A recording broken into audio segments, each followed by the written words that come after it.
No dia 3 de setembro de 1875, em meio às paisagens encantadoras da Boêmia, nascia Ferdinand Porsche, um nome que marcaria a história para sempre. O pequeno vilarejo de Mafasdorf, hoje conhecido como Vratislavice nad Nisou na República Tcheca, era então parte do vasto Império Austro-Húngaro, uma época em que as fronteiras se redesenhavam com a mesma velocidade das inovações que transformavam o mundo. A apenas 10 milhas da fronteira com a Alemanha, aquele território se tornaria o berço de um gênio que encontraria no país vizinho o palco para suas maiores realizações. Ferdinand cresceu em uma família de tradição e trabalho árduo. Seu pai, Anton Porsche, era um mestre na arte da metalurgia, dono de uma próspera oficina que empregava mais de 2 dúzias de pessoas. Em plena Segunda Revolução Industrial, a demanda por produtos metálicos e instalações hidráulicas explodia, e a oficina dos Porsche era referência na região. A eletricidade, então uma novidade que iluminava lares e movimentava as primeiras máquinas domésticas, começava a mudar a rotina das pessoas, e Anton estava no centro desse progresso. A família, de profunda fé católica, carregava raízes que remontavam a séculos, com registros do vilarejo datando dos anos 1670, possivelmente ligados ao nome eslavo Borisla. Ana, sua mãe, era o esteio do lar, onde Ferdinand dividia o espaço com 3 irmãos, Edvig, a mais velha, e os caçulas Oscar e Ana. O primogênito, Anton Jr., infelizmente não sobreviveu à infância, vítima de um trágico acidente na própria oficina do pai, um lembrete doloroso de como a vida, mesmo em tempos de avanços, ainda cobrava seu preço. Mas a mortalidade infantil que antes ceifava tantas vidas começava a recuar graças aos progressos da medicina, como as vacinas contra a varíola e outras doenças que antes dizimavam famílias inteiras. Desde cedo, Ferdinand demonstrou uma curiosidade insaciável pelo mundo que se transformava ao seu redor. Enquanto a primeira revolução industrial, iniciada na Inglaterra um século antes, havia revolucionado a produção têxtil com suas fábricas e máquinas a vapor, a segunda onda de inovações, que se estendia desde 1870 até o início do século XX, prometia algo ainda mais extraordinário. A eletrificação dos lares, o aperfeiçoamento dos transportes e a democratização da tecnologia. Trem, navios a vapor e, mais tarde, os primeiros automóveis encurtavam distâncias e conectavam pessoas como nunca antes. Foi nesse caldeirão de mudanças que o jovem Porsche encontrou sua vocação. Aos 11 anos testemunhou a chegada da eletricidade em Mafasdorf, um marco que o fascinou. Enquanto operários instalavam a rede elétrica na grande fábrica têxtil local, responsável por empregar 1/3 da população, Ferdinand não se contentou em observar. Questionou, experimentou e, no sótão de sua casa, criou um pequeno circuito com baterias capaz de gerar energia. Seu pai, embora orgulhoso, via com certo ceticismo aquele interesse precoce pela tecnologia, tão distante dos negócios tradicionais da família. Mas o destino de Ferdinand já estava traçado. Apaixonado por engenharia e transporte, ele cresceu em uma época em que as ruas começavam a ser tomadas por invenções revolucionárias. Primeiro vieram as bicicletas, daquelas precárias de 3 rodas até os modelos de segurança com 2, que surgiram nos anos 1880. Depois os veículos movidos a vapor, que nos anos 1860 e 1870 prometiam substituir as carruagens. Mas foi em 1885 que o mundo assistiu a um divisor de águas. O engenheiro alemão Carl Benz patenteou o primeiro automóvel movido a gasolina, um marco que Ferdinand não apenas acompanhou, mas que o inspirou a sonhar mais alto. Em uma região onde a tradição se misturava ao progresso, o jovem Porsche absorveu tudo que a escola formal podia oferecer, mas foi no chão da oficina do pai, entre martelos, metais e os desafios do dia a dia, que ele realmente aprendeu. Apesar das tensões naturais entre um pai rígido, apegado aos métodos comprovados, e um filho visionário, ansioso por inovar, Ferdinand soube conciliar respeito e ambição. Afinal, estava destinado a não apenas seguir os passos da família, mas a redefini-los para sempre. O mundo mudava, e ele estaria à frente dessa transformação. É perfeitamente compreensível que as inovações de Ferdinand tivessem deixado as pessoas apreensivas. Afinal, o desconhecido sempre assusta, especialmente quando ameaça o sustento de quem depende do que já está estabelecido.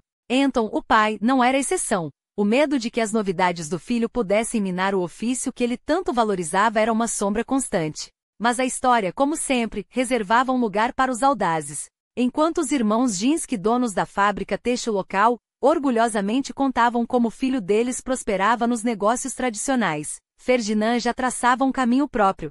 Nós cuidamos de todas as suas necessidades de fiação para componentes elétricos, diziam os anúncios da época, mas ele não queria apenas fios. Queria fazer o mundo se mover. E o mundo, de fato, começou a girar mais rápido. Poucos anos depois, enquanto outros ainda discutiam a viabilidade da eletricidade, Ferdinand já projetava motores. Não por acaso foi ele quem viu o primeiro veículo a levar o nome Porsche, um protótipo que, mesmo embrionário, pulsava com a energia de uma revolução iminente. Sua residência agora recebe energia da empresa, anunciavam os jornais, celebrando a chegada da rede elétrica à cidade.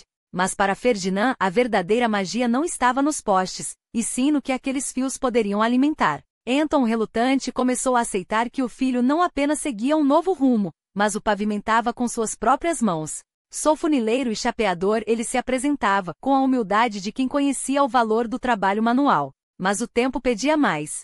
Em 1893, quando completou 18 anos, Ferdinand deixou para trás a tranquilidade de Mafersdor e partiu rumo ao futuro, ou melhor, rumo a Viena, a cidade-luz da Áustria-Hungria, onde as ruas já brilhavam com a promessa da eletricidade. Os irmãos Ginsky, de volta à terra natal, mal imaginavam que o jovem que ajudaram a indicar para um estágio na Bela Ega e Co., uma das pioneiras em energia elétrica, logo transformaria aquele aprendizado em algo muito maior. Viena era o lugar certo. Entre as aulas noturnas na prestigiosa Universidade Tecnológica e os dias imersos em circuitos e bobinas, Ferdinand descobriu sua verdadeira paixão, os motores. Nesta era temos dispositivos elétricos ao alcance das mãos, entusiasmavam-se os engenheiros da época.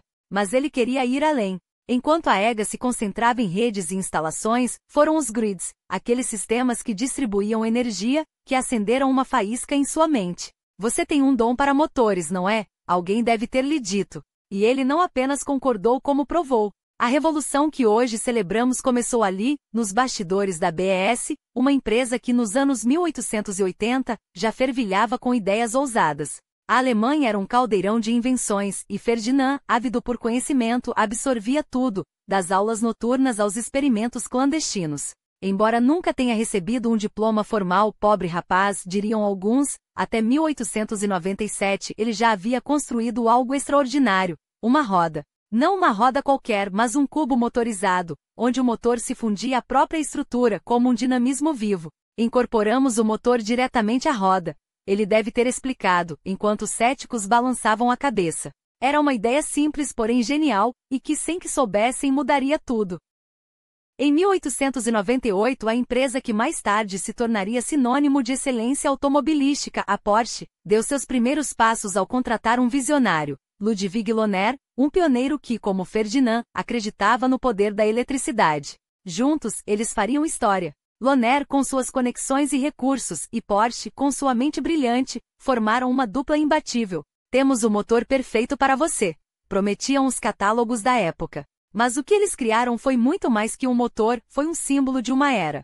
Nos meses seguintes, a EGA assistiria perplexa ao nascimento de algo revolucionário, o Lohner Porsche, um veículo que unia elegância e inovação. Estamos orgulhosos de apresentar o Luna Porsche, um carro ecológico e divertido de dirigir, diriam os anúncios futuros. Mas em 1900, o que mais impressionava era sua engenhosidade, um sistema híbrido, onde o motor a gasolina alimentava 4 motores elétricos, um em cada roda. Testemunhar esses motores em ação é algo incrível, murmuravam os espectadores nas primeiras exposições.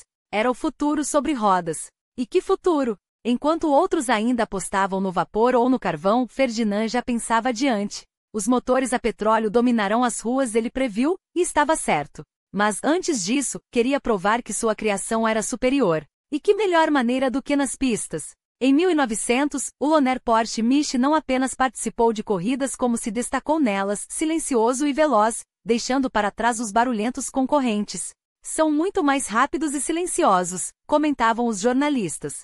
Era a prova de que a genialidade de Porsche não era apenas teoria, era performance. Na Exposição Universal de Paris, em 1901, o mundo finalmente viu o que Mafersdor já suspeitava. Ferdinand não era apenas um sonhador, era um gênio. E enquanto os modelos se multiplicavam, alguns movidos a gasolina, outros a eletricidade, outros ainda em sistemas híbridos, uma coisa ficava clara. O nome Porsche não pertencia apenas a uma família de funileiros. Pertencia à história.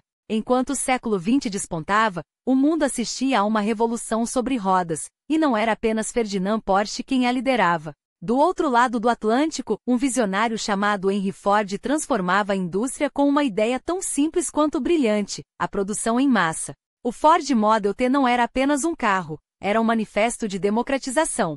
Pela primeira vez, a mobilidade deixava de ser privilégio de poucos para se tornar direito de muitos. A classe média em ascensão ganhou as chaves de sua própria liberdade, e o mundo nunca mais seria o mesmo. Mas enquanto Ford conquistava a América com eficiência industrial, Porsche seguia um caminho distinto, o da inovação pura. E se Ford apostava na padronização, Ferdinand via além. Ele não queria apenas produzir carros, queria reinventá-los. Suas experimentações com motores híbridos, eletrificados e até mesmo com biocombustíveis, sim, o etanol já movia veículos na virada do século, provavam que o futuro não dependia de um único caminho. A dependência do petróleo do Oriente Médio, que logo se revelaria um barril de pólvora geopolítico, não era inevitável. Havia alternativas. E Porsche estava determinado a encontrá-las. A Primeira Guerra Mundial, no entanto, lançou uma sombra sobre esses sonhos. A Europa, dilacerada por conflitos, viu a inovação ser cooptada pela máquina de guerra. Mas mesmo em tempos sombrios, a genialidade de Ferdinand brilhava. Seus motores, antes projetados para corridas e passeios aristocráticos, agora moviam blindados, precursores dos tanques que mudariam a face da batalha. A Austro-Daimler, onde Porsche atuava como diretor técnico, tornou-se sinônimo de excelência militar, fornecendo veículos que combinavam potência e precisão. Era engenharia a serviço da história, para o bem ou para o mal.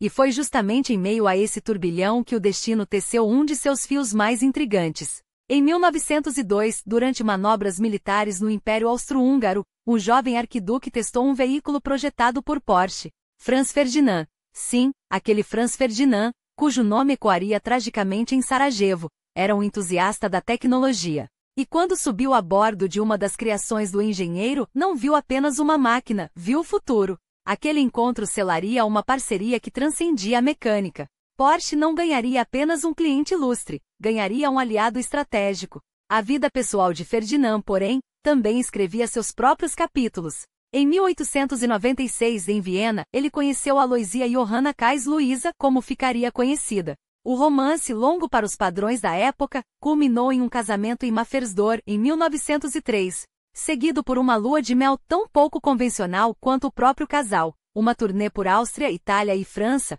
onde Porsche aproveitava para fechar negócios entre um jantar romântico e outro. O casamento renderia 2 filhos, Luisa, em 1904, e Ferdinand então Ernest, ou simplesmente Ferry, nascido em 1909. Que herdaria do pai não só o nome, mas a paixão pelos motores. Mas nem tudo eram vitórias. Apesar dos sucessos técnicos, a Austro-Daimler enfrentava desafios comerciais. Os contratos militares, embora lucrativos, não eram suficientes para sustentar a visão ambiciosa de Porsche. E quando, em 1906, a empresa começou a priorizar a produção em série, o modelo que Ferdinand via com ressalvas, o engenheiro sentiu o chão tremer. Ele não havia sido contratado para construir carros comuns. Havia sido chamado para criar lendas. Foi então que o céu se abriu. Ou melhor, que as asas se abriram. O fascínio de Porsche pela aviação, alimentado pelos pioneiros como os irmãos Wright, o levou a explorar motores para aeronaves. Se os carros eram seu presente, os aviões poderiam ser seu futuro.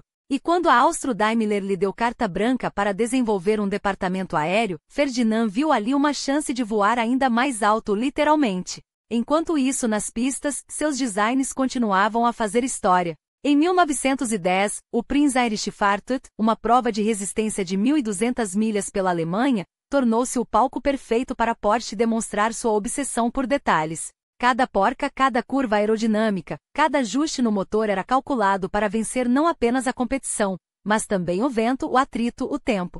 E venceram. Mais uma vez, a engenharia alemã provava que a perfeição não era um acaso, era uma escolha. Mas a guerra voltaria a bater a porta. E quando o conflito irrompeu em 1914, a Austro-Daimler, agora sob a batuta de Porsche, tornou-se peça-chave no esforço bélico. Blindados, tratores de artilharia, motores para aviões. A inovação que antes corria nas pistas agora rugia nos campos de batalha. Era um tempo de contraditórias glórias. Enquanto seus veículos ajudavam a moldar o destino de nações, Ferdinand sonhava com o dia em que poderia voltar a projetar carros para a paz. Porque no fundo ele sempre soube, sua verdadeira obra-prima não seria feita para a guerra. Seria feita para a estrada. E para a história. Mas enquanto os canhões troavam e as fronteiras se redesenhavam a sangue, Ferdinand Porsche mantinha os olhos fixos no futuro, não no futuro das trincheiras, mas no das estradas que ainda seriam pavimentadas com sonhos. Porque mesmo em meio ao caos da Grande Guerra, sua mente genial não parava de criar.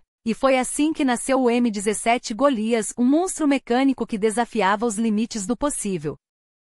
Imagine um veículo tão poderoso que conseguia arrastar canhões de artilharia pesada como se fossem brinquedos de metal. Não era mais um simples trator, era uma obra de engenharia militar, uma articulação de força bruta e precisão alemã. Com seu motor rugindo e sua estrutura robusta, o Golias não apenas transportava a guerra, ele a dominava. E enquanto os exércitos se digladiavam nas planícies da Europa, Porsche recebia, em 1916, um reconhecimento que poucos engenheiros sonhariam. O título de doutor honoris causa pela Universidade Técnica de Viena, uma coroação para quem já havia coroado a indústria com suas inovações. Mas as honrarias não paravam por aí. O Império Austro-Húngaro, grato por sua contribuição à máquina de guerra, presenteou-o com a Cruz do Oficial da Ordem de Francisco José, uma medalha que pesava não só no peito, mas na história. Afinal, Porsche não estava apenas construindo veículos, estava forjando o futuro de uma nação em conflito.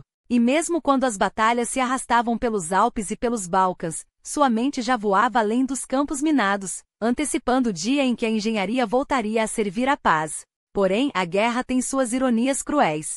Enquanto Golias arrastava canhões para a linha de frente, os impérios que ele ajudava a defender desmoronavam por dentro. O outono de 1918 trouxe consigo não só a derrota, mas o desmembramento de um mundo. O Império Austro-Húngaro, outrora uma potência de 1000 faces, fragmentou-se como vidro sob marteladas. Revoluções explodiram em Praga, Budapeste, Zagreb e a Boêmia, terra que Porsche tanto amava, viu-se engolida por novas fronteiras e novos senhores. A Áustria, reduzida a uma sombra de si mesma, já não era mais o palco dos sonhos de um jovem engenheiro que décadas antes havia apresentado seus primeiros projetos a um arquiduque em Viena. E então veio o silêncio. Ou quase. Porque enquanto os tratados eram assinados e os mapas redesenhados, Ferdinand Porsche não se curvou ao passado. Ele sabia que no meio das cinzas dos impérios, uma nova era estava para nascer, e desta vez, não seria para a guerra. Seria para revolucionar o modo como o mundo se movia. E ele já tinha o próximo passo em mente.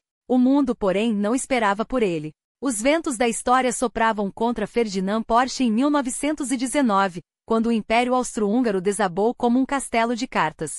Mas onde outros viam ruínas, ele enxergava oportunidades. Com as fábricas ainda fumegantes dos esforços de guerra e os contratos militares se esvaindo como areia entre os dedos, Porsche não se deixou abater. Em vez disso, transformou a diversidade em combustível. A Venanoat, sua subsidiária, resistia como um farol em meio à tempestade. Os operários, leais além das crises, mantinham as máquinas em movimento, enquanto as famílias dos funcionários se apertavam em torno da esperança de dias melhores. Era uma época de fome e hiperinflação, de greves e revoltas nas ruas da Europa Central, mas Porsche trabalhava incansavelmente. Não por dinheiro, embora este escasseasse, mas por algo maior, a crença de que o futuro pertencia àqueles que ousavam reinventá-lo. E então veio a notícia que poucos esperavam: estamos retomando a produção de automóveis. A Daimler, gigante ainda cambaleante, o chamou de volta. Stuttgart, com suas colinas verdejantes e o ar de renascimento industrial, tornaria-se seu novo lar.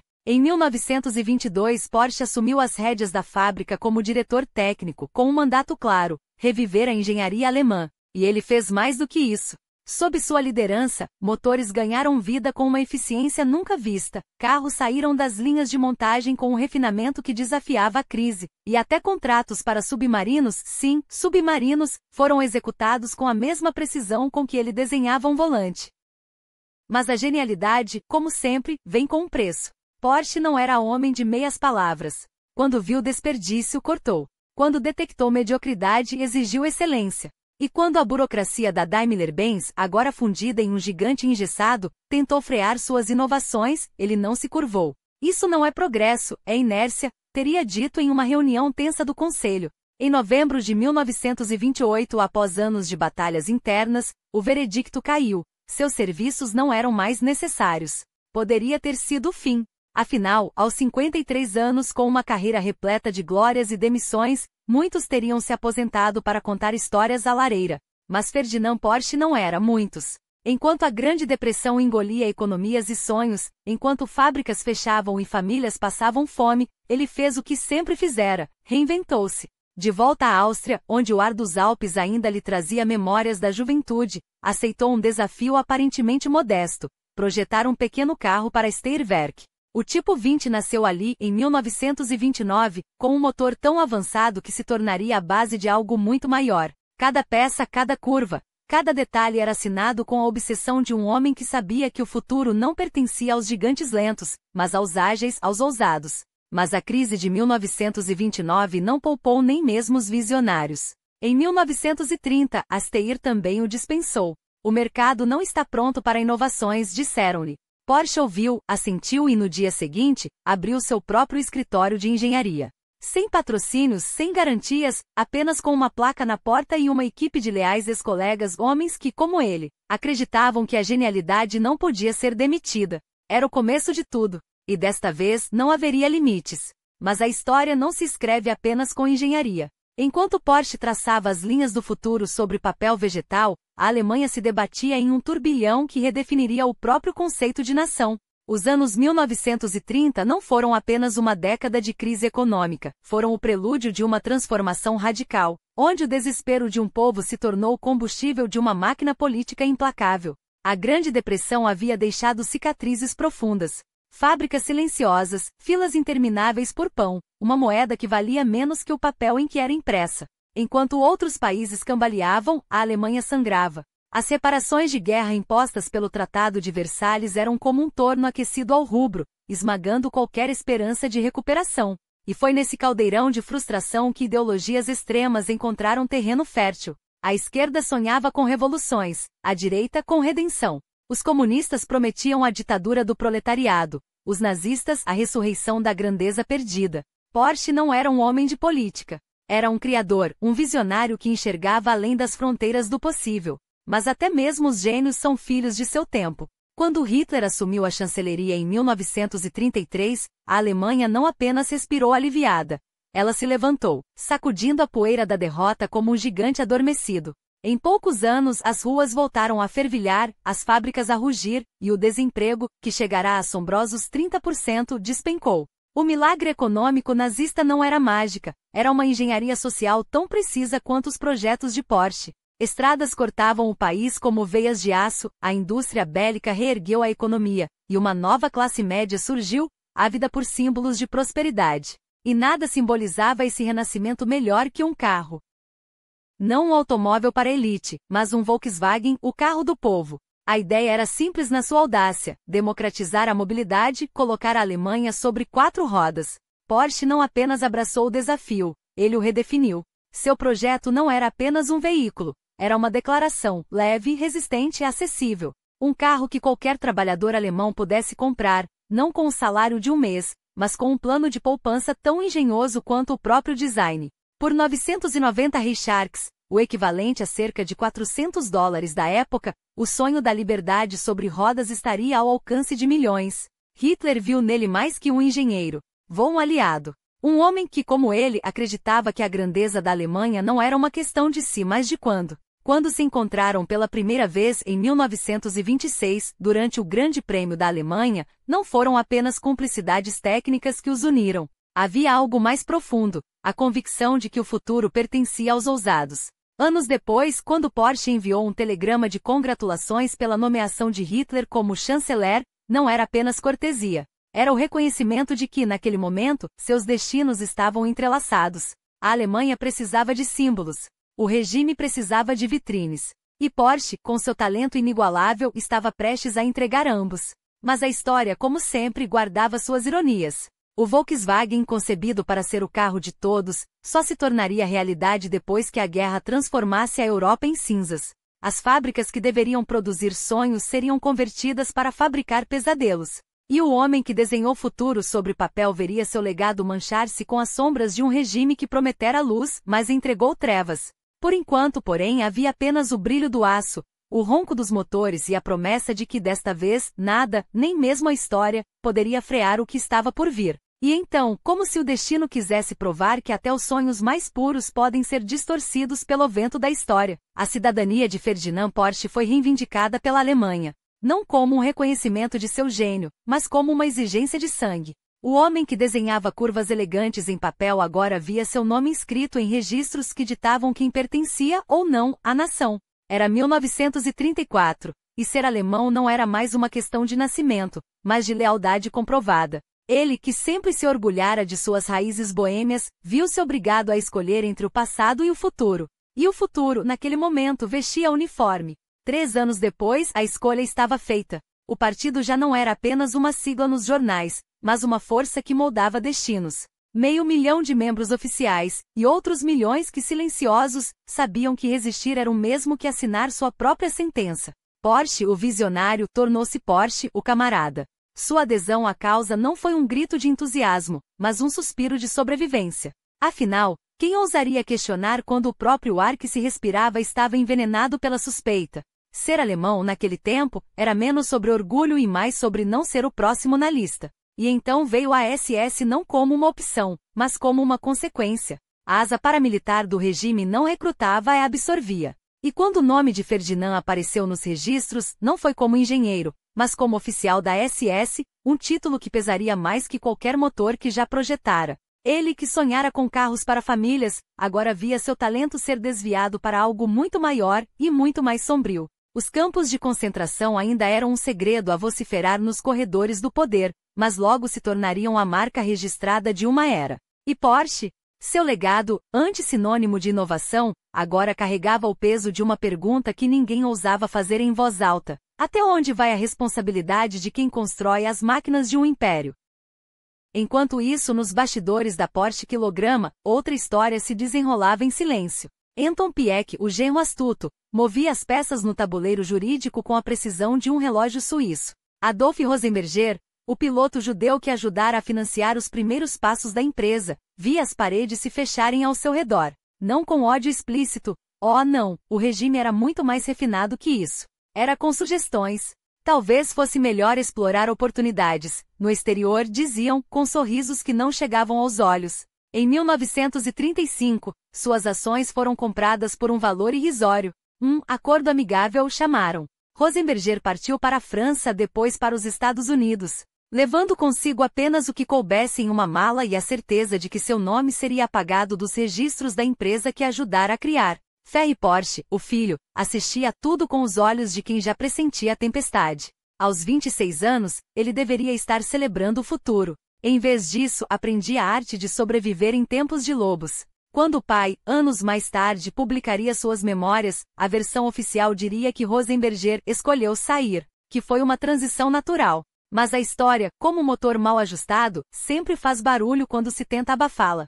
E assim, entre documentos falsificados e apertos de mão forçados, a Porsche seguiu adiante. Porque o regime precisava de carros, não qualquer carro, mas o carro do povo. Hitler, em sua obsessão por grandiosidade, havia ditado as regras. 4 lugares, velocidade de 100 km por hora, preço acessível. Um veículo que fosse, ao mesmo tempo, símbolo e ferramenta. Algo que as massas pudessem desejar, mas que, acima de tudo, servisse ao Reich. E quem melhor para desenhar esse sonho do que o homem que já vinha esboçando o futuro sobre papel há décadas? O protótipo surgiu em 1938, uma bolha de metal com um motor traseiro que ronronava como um gato satisfeito. Leve, ágil, perfeito.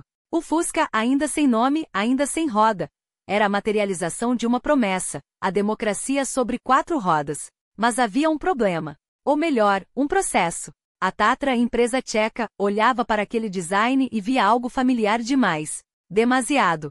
Seus advogados acenavam com patentes violadas com linhas copiadas. A resposta veio em março de 1939, quando os tanques alemães rolaram sobre Praga. De repente, a Tatra não era mais uma empresa, era propriedade do Reich. E o processo? Arquivado por conveniência nacional. Enquanto isso, no coração da Baixa Saxonia, uma cidade nascia do nada. Wolfsburg não existia nos mapas até 1938. Era apenas um pântano com um nome poético. Stades KDF Vagens, a cidade do carro da força pela alegria. um lugar construído não para ser vivido, mas para produzir, e produzir em massa. A fábrica, um colosso de concreto e aço, foi erguida para fabricar 150 mil Fuscas por ano. Mas a guerra, como sempre, tinha outros planos. Quando as primeiras unidades saíram da linha de montagem, não foram para famílias sorridentes em passeios dominicais. Foram para oficiais da Wehrmacht pintados de verde militar, transformados em veículos de reconhecimento. O carro do povo tornará-se, ironicamente, o carro da máquina de guerra. E Ferdinand Porsche, o sonhador, agora via suas criações cruzarem a Europa não como símbolos de liberdade, mas como instrumentos de ocupação. Mas a história, em sua crueldade, guarda sempre um espaço para o cinismo. Porque enquanto os campos ardiam e as cidades caíam, em algum escritório bem aquecido, alguém deve ter olhado para aqueles pequenos carros e murmurado satisfeito: que eficiente, que alemão.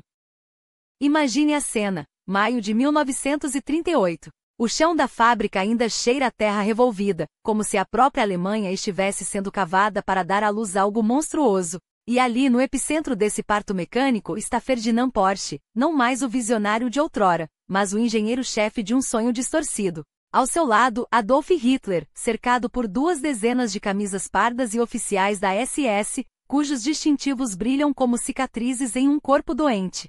Os braços estendidos em saudações, as botas polidas pisando o concreto fresco de Wolfsburg, uma cidade que até pouco tempo não passava de um pântano esquecido. Agora é o ventre de onde nascerá o Volkswagen, o carro do povo, concebido em laboratório, gestado sob a sombra da suástica. E que ironia cruel! Enquanto as chaminés das fábricas começavam a cuspir fumaça, enquanto os operários, centenas, depois milhares, eram recrutados com sorrisos no rosto e promessas de um futuro próspero, o verdadeiro propósito daquela máquina já estava escrito em códigos militares. Vocês farão parte de algo grandioso, diziam os cartazes. Uma nova era para a Alemanha. Mas entre as linhas, o que se lia era: vocês construirão os veículos que levarão nossas tropas à Polônia, à França, à Rússia. A propaganda era tão bem costurada que até os trabalhadores acreditavam estar tecendo a própria liberdade, enquanto, na verdade, amarravam as cordas do próprio cadafalso. Wolfsburg não era uma cidade.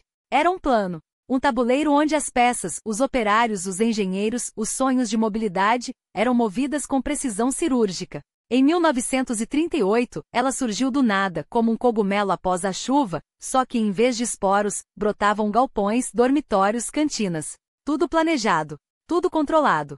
E no centro disso a fábrica modelo, inspirada não pela tradição alemã, mas pelo que Porsche viu em Detroit, a linha de montagem de Henry Ford, aquele gênio americano que transformou homens em engrenagens e sonhos em números. Eficiente, deve ter murmurado Porsche, enquanto observava os operários de Ford recebendo salários acima da média, enquanto seus próprios trabalhadores em Stuttgart mal tinham direito a uma pausa. Mas nós faremos melhor, pensou. Afinal, na Alemanha de 1938, melhor não significava mais humano. Significava mais rápido, mais barato, mais mortal. E então, entre os esboços do Volkswagen, aquele carro que deveria unir a nação, surgiam os desenhos de algo muito menos inocente. Os Kobolwagen, o Savinwagen, veículos feitos para rasgar a lama das frentes de batalha, para transportar soldados, para vencer terrenos onde nenhum carro do povo ousaria ir. Porsche, o homem que sonhara com estradas abertas e famílias felizes, agora calculava a resistência de chassis sob o peso de metralhadoras.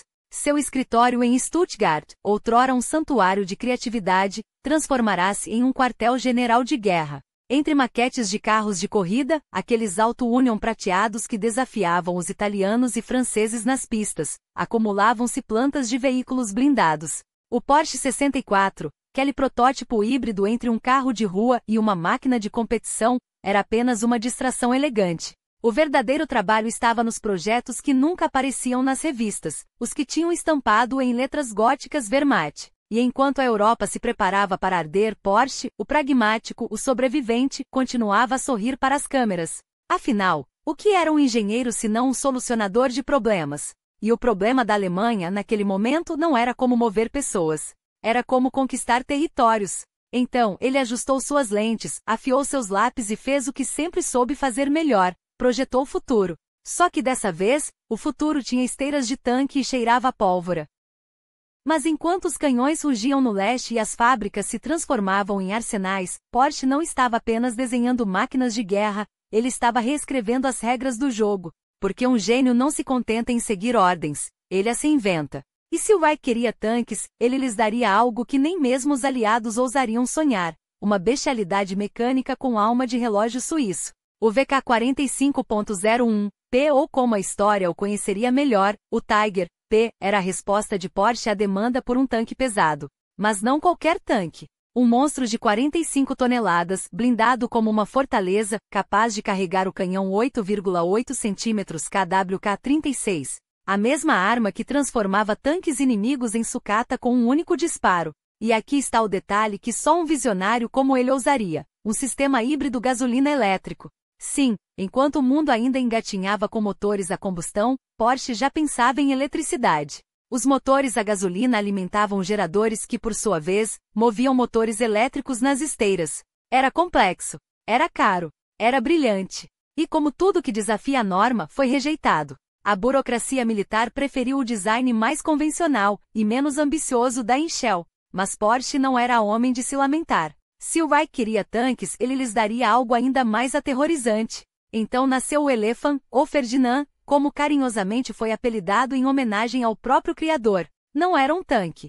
Era um destruidor de tanques. Uma plataforma de 65 toneladas com uma blindagem frontal tão espessa que ria dos projéteis soviéticos. E um canhão 8,8 cm PAC-43, 2 tão longo e letal que parecia saído de um pesadelo de engenharia. Não havia espaço para torretas giratórias, nem para concessões. Era uma máquina feita para uma coisa só: aniquilar. E aniquilou. Em Kurs, em julho de 1943, os Ferdinandes avançaram como uma parede de aço. Os soviéticos atiravam.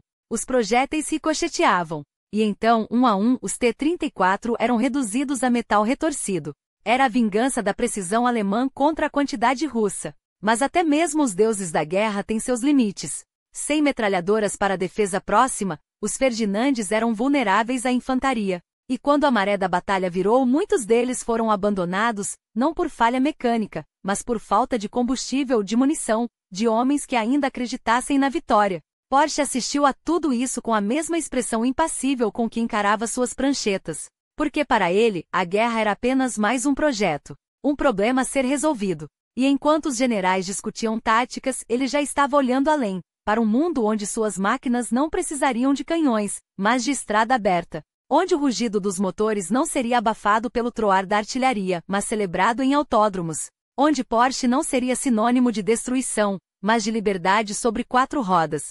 E assim, enquanto o terceiro Reich desabava em chamas, Ferdinand Porsche guardava seus desenhos. Porque ele sabia, as melhores invenções nascem das cinzas. E o pós-guerra seria seu verdadeiro campo de batalha. A fábrica monumental de Volkswagen em Wolfsburg não era apenas um complexo industrial. Era o altar onde se forjava o futuro da Alemanha. Inaugurada em 1940 após anos de trabalho incansável, suas linhas de produção não conheciam limites. Do aço que blindava os tanques ao alumínio que cortava os céus nos Junkers Ju 88, máquinas versáteis que, segundo o regime, serviam a propósitos nobres. Embora a história registrasse suas missões com tinta de sangue e fogo, Porsche, é claro, estava lá, não como mero espectador, mas como arquiteto silencioso, tecendo sua expertise nos bastidores de uma guerra que devorava continentes. E que bela narrativa se construía então! A Drang nach Osten, a Marcha para o Leste, era vendida como um épico de civilização, um reencontro da Europa com suas raízes germânicas, nos vastos Lebensraum do leste europeu. Os campos da Ucrânia, as estepes do Cáucaso, terras onde, segundo a propaganda, o espírito ariano finalmente floresceria, livre das ameaças bolcheviques. Enquanto isso, nos porões das fábricas, outra realidade se escrevia: mãos escravas polonesas, tchecas, soviéticas dobradas sobre tornos e prensas. Seus corpos transformados em engrenagens descartáveis de uma máquina de guerra que nunca parava. Em 1944, só em Wolfsburg, mais de 300 desses trabalhadores voluntários, como os documentos os chamavam com cinismo burocrático, arrastavam seus pés entre turnos exaustivos. Minor crimes, diriam depois os advogados do regime, como se a escravidão pudesse ser medida em graus de crueldade. Mas a Porsche tinha outros números em mente. Enquanto vai cambaleava sob o peso de Stalingrado e o avanço aliado na Normandia, ele já desenhava motores para um mundo diferente. Em uma colina perto de Stuttgart, longe dos olhares indiscretos, esboçava turbinas que, em teoria, captariam os ventos do Mar Negro ou do Cáspio, energias limpas, progresso sem culpa. Uma ironia cruel. O mesmo gênio que aperfeiçoara blindados agora sonhava com pás de rotor girando ao sabor da brisa, como se pudesse lavar as mãos com o futuro. Enquanto isso, a SS, da qual era membro destacado desde 1938, agraciado com o National Press, a mais alta condecoração civil do regime, por serviços excepcionais à pátria, apertava o cerco sobre a Europa ocupada. Fábricas como a sua funcionavam a pleno vapor, mas não pela vontade dos operários, e quando 50 deles caíram, exaustos ou fuzilados por sabotagem, os relatórios os reduziram a estatísticas, custos operacionais em uma guerra já perdida. Até que, em 1945, o castelo de cartas desabou. Os aliados avançavam e, de repente, os engenheiros que outrora eram heróis viravam prisioneiros. Ferdinand Porsche, o visionário, o reis-professor, foi detido em dezembro daquele ano, não por acaso, mas por escolha. Os franceses, ávidos por sua expertise, o mantiveram em uma prisão dourada, consultorias para a Renault, projetos sob vigilância, a liberdade condicional trocada por desenhos técnicos. Prisioneiro brincadeira. Era um homem demasiado valioso para algemas. Durante ano e meio, oscilaram entre a casa arrestada e os escritórios parisienses, onde o passado era convenientemente esquecido em nome do progresso. Afinal, quem melhor para reconstruir a Europa do que aqueles que a haviam queimado? E assim, enquanto o mundo tentava esquecer os campos de concentração e as valas comuns, Porsche já olhava adiante. Os ventos da história haviam mudado de direção, e ele, mais uma vez, estava pronto para surfá-los. Em maio de 1947, enquanto os escritórios da Porsche se transferiam para a fábrica da Rena, o tempo parecia conspirar a favor daqueles que sabiam esperar. 17 meses após sua prisão, os tribunais finalmente se dispuseram a ouvir as acusações, mas o que deveria ser um julgamento transformou-se em um espetáculo de conveniências. Testemunhos foram colhidos, documentos analisados, e logo ficou claro que a Alemanha, ou melhor, certos alemães, ainda eram indispensáveis. O próprio ministro de Armamentos, Albert Speer, cujo nome já pesava como uma lápide, teve suas ações reinterpretações com a delicadeza de um cirurgião. Afinal, quem melhor para reconstruir o que ajudar a destruir? As condições nas fábricas da Porsche? Um detalhe incômodo, é verdade. Trabalhadores forçados, corpos exaustos, vidas reduzidas a engrenagens de uma máquina de guerra. Mas o passado, como se sabe, é maleável quando o futuro promete lucros. Os juízes, em sua sabedoria seletiva, ponderaram os interesses de todas as partes, e chegaram à conclusão inevitável: Ferry Porsche não fora realmente responsável. Ou, pelo menos, não da maneira que importava. Pediu-se sua libertação com a elegância de quem solicita um favor, não um direito. E em outubro de 1947, após mais um intervalo estratégico, as portas da prisão se abriram. A justiça, como sempre, tinha seu próprio ritmo e seus próprios beneficiários. Enquanto isso, a alquimia da reabilitação seguia seu curso. A Alemanha, antes um cadáver político, ressuscitava sob os cuidados amorosos dos aliados, que entre suspiros de nunca mais, reorganizavam sua economia com a precisão de relógio suíço. O milagre alemão não seria um acidente, mas um projeto. E que projeto? A Volkswagen, outrora um símbolo da mobilização nazista, renascia como carro do povo, desta vez, do povo certo. Os britânicos, em um gesto de confiança comovente, faziam seus primeiros pedidos.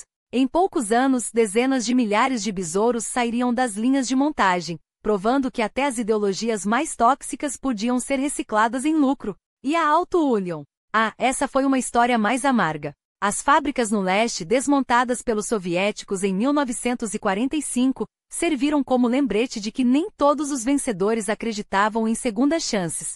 Mas até a punição tinha seus limites. Em Ingolstadt, entre as cinzas da guerra, a Audi ressurgia, como uma fênix com um novo nome, pronta para escrever seu próprio mito.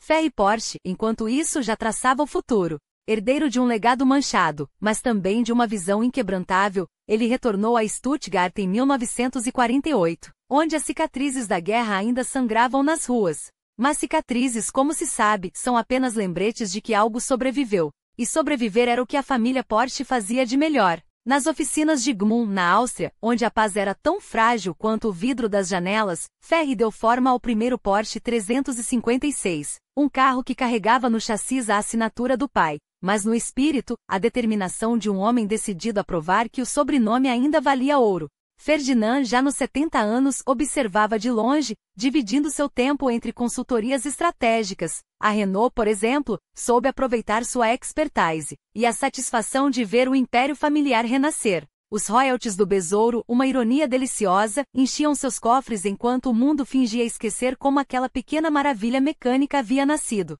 A justiça, afinal, tinha muitos rostos, e o mais generoso deles sorria para quem podia pagar. Até que em 1950 a morte chegou. Não com estrondo, mas com a quietude de um motor que finalmente para. Ferdinand não viveu para ver o Porsche 356 se tornar lenda, nem para testemunhar a Alemanha Ocidental se erguer das cinzas como uma potência econômica. Mas deixou algo mais valioso que dinheiro ou fama, um império construído sobre a arte de transformar derrotas em oportunidades. Seu filho Ferry pegaria a tocha e garantiria que o nome Porsche jamais fosse lembrado apenas pelos fantasmas do passado, mas pelas vitórias do futuro. Afinal, a história não pertence aos que sofrem, mas aos que sabem reescrevê-la. E os Porsche, como sempre, tinham a caneta afiada.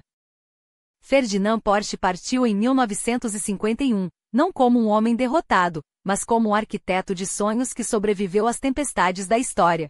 Seu corpo, enfraquecido pela idade e pelas cicatrizes de uma era que o marcaria para sempre, rendia-se em Stuttgart, a mesma cidade que anos antes testemunhara o nascimento de sua visão. A família o velava não com luto pesado, mas com a certeza de que seu legado já corria nas estradas do mundo, mais rápido e mais livre do que qualquer regime poderia conter. A Alemanha de 1951 ainda engatinhava entre escombros e culpas, mas o motor da Porsche já rugia em outra frequência.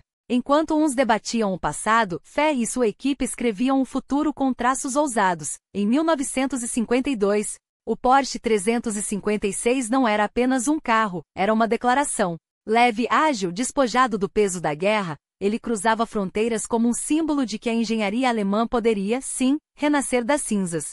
E renasceu. As vendas dispararam. Os mercados se abriram e Max Hoffmann, o visionário importador americano, viu naqueles contornos elegantes não um produto, mas uma revolução sobre rodas. Os americanos não querem apenas carros, querem sonhos com motor, teria dito. E a Porsche os entregou de bandeja. Os anos 50 e 60 foram a era de ouro dessa reinvenção. O 356, com seu design atemporal, tornou-se o passaporte da marca para o mundo. Mas Ferry não se contentaria com o sucesso. Ele queria a eternidade. E em 1964, apresentaria ao mundo o 911, um ícone que não apenas venderia mais de 1 milhão de unidades, mas se tornaria o estándar pelo qual todos os esportivos seriam medidos. Era a prova de que a genialidade de Ferdinand não morrera com ele, estava viva, acelerando em cada curva, desafiando cada limite. Enquanto isso, a Alemanha, agora dividida, agora em reconstrução, observava a Porsche se transformar em um império. A família, unida pelo sangue e pela paixão pelos motores, levou a empresa a novos patamares, fusões estratégicas, como a aliança com a Volkswagen em 2009. Inovações audaciosas dos híbridos aos elétricos, antecipando o futuro em décadas, e uma presença global que fazia ecoar o nome Porsche nos 4 cantos do planeta. O Beetle, filho bastardo da guerra, tornará-se um fenômeno cultural, o 911 uma lenda, e a marca sinônimo de excelência. Mas a história, como sempre, é mais complexa do que um catálogo de vitórias. Ferdinand Porsche deixou um legado manchado pelas sombras do Terceiro Reich. Fábricas que usaram trabalho escravo, projetos que serviram à máquina de guerra nazista, associações que décadas depois ainda provocam debates acalorados. Ele não foi o único, muitos gigantes da indústria alemã carregam essa herança. Mas enquanto alguns escolheram o silêncio, a Porsche enfrentou sua história de frente, sem desculpas fáceis, mas também sem se render a ela. Porque o verdadeiro teste de um legado não é o que se constrói nas trevas, mas o que se ergue depois que a luz volta. Hoje, ao olharmos para um 911 cortando as estradas ou para um Taycan elétrico desafiando o futuro, não vemos apenas metal e engenharia. Vemos a resposta de uma família que se recusou a ser definida por seus erros. Ferdinand Porsche foi, sim, um homem de seu tempo com suas grandezas e suas falhas. Mas seu maior triunfo não foi criar carros, foi provar que até as marcas mais profundas podem ser transformadas em combustível para algo maior. Então, foi ele um gênio? Um colaborador? Um visionário ou um homem atrapalhado pela história? A verdade, como sempre, está no meio do caminho. Mas uma coisa é inegável, Quando o mundo lhe deu razões para desistir, ele escolheu acelerar. E isso, meu caro, é o que faz de uma marca e de um nome imortal.